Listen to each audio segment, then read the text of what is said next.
akma yedi yüreğim Gayramızı uçağın qarağın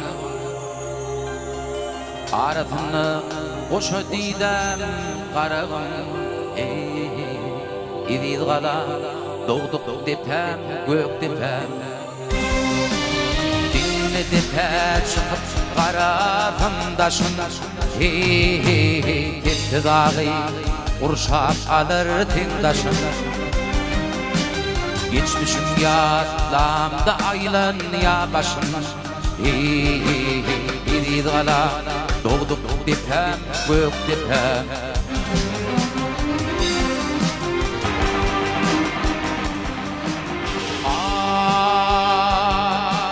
Gözü kanım damani ata yeri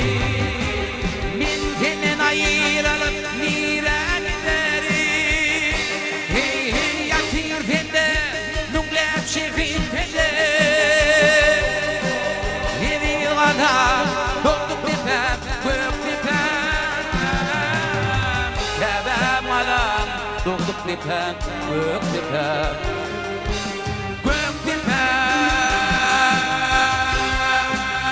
Şayattır düdümüz, şayat dağımız Canını kurban etti oğul gıydımız 80 mirde yıkılmadı tuğumuz Tuğul koran gerçekleri yatlanıyım O yerde yatandır ağişan atam Firdarlı, banşılı, batırlı mekan Gülbek şalanlı, kıssalı mukam Var insandan o anları yadlanayım Vatanını, dinini, baydağını ikilik etmedir Merdana pederlerimizi, şehitlerimizi hatırlayalım Göktepe mukamı acayip mukam Günübegin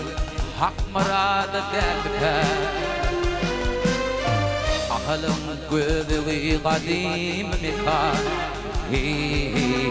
İdiz qala doğduk depem gök depem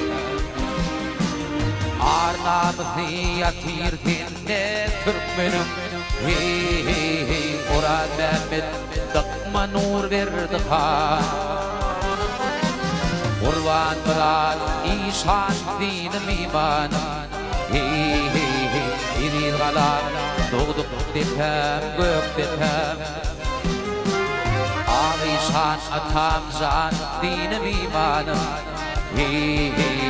İdiz qala doğduk depem gök depem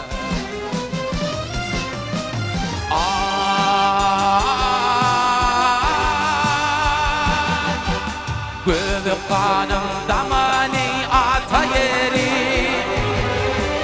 Min senden ayrılıp nire gideri Yatır sende nunglep şefin telleri